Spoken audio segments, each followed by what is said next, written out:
1924-2024. 100 ans après des Jeux historiques, Paris s'apprête à renouer avec la fête olympique. La capitale ne veut pas seulement écrire l'histoire des Jeux, mais aussi inscrire ces Jeux dans l'histoire. Organiser des Jeux en résonance avec notre époque et ses enjeux. Des droits des femmes à la crise environnementale, partout une envie profonde de changement et un monde en plein mouvement. 7 ans avant l'échéance olympique, l'agence Royalties, accompagnée du designer Sylvain Boyer, commence à dessiner les premières lignes de l'identité de Paris 2024. La petite équipe se projette et se questionne. Comment ancrer le design des Jeux de 2024 dans son époque ? Et quels signes proposer pour le Paris de demain ? Alors tout est parti d'une intuition. Depuis 1900, la participation féminine aux Jeux Olympiques n'a cessé de progresser. Et si on célébrait, en 2024, les premiers Jeux de la parité ? Sportives, chanteuses, femmes de lettres, de nombreuses figures féminines ont fait rayonner la France et sa capitale. Elles incarnent à leur façon la Parisienne, figure mystifiée et insaisissable de la ville lumière. Pour la première fois dans l'histoire olympique, l'emblème des Jeux a le visage d'une femme. Une figure qui se mêle au flamboyant de la flamme et alors de la médaille. Un visage aussi, pour réunir symboliquement par le signe les Jeux olympiques et paralympiques. Là encore, une première historique. L'inspiration du design des Jeux est aussi à chercher dans les rues de la capitale.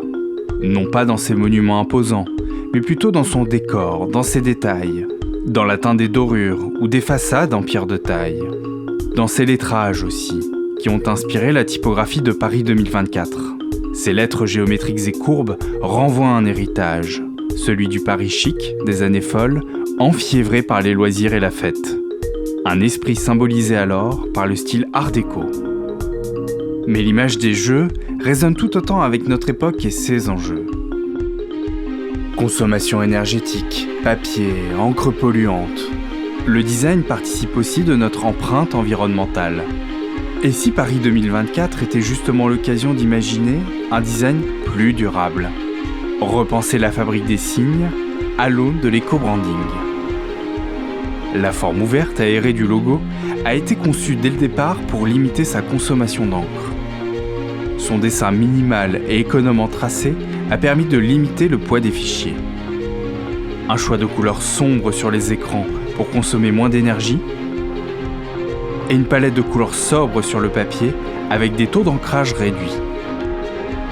Un travail poussé jusque dans le dessin des caractères. Leur encombrement réduit permet au final d'économiser encre et papier. Le destin d'une marque olympique est une chose bien singulière. D'une feuille blanche à l'apothéose d'un événement planétaire et finalement bien éphémère. Aussi intense et fugace que la course d'un athlète. Mais les ambitions sont bien différentes pour Paris 2024. Parce qu'en jouant les purs, en cherchant à s'affranchir des tendances, l'emblème des Jeux veut devenir un symbole rassembleur. Un signe pour inspirer de nouvelles pratiques et porter au monde certaines valeurs. Un signe qui ne cherche pas seulement à être le visage d'une Olympiade, mais qui aimerait devenir aussi, au fil du temps, une des icônes de la capitale.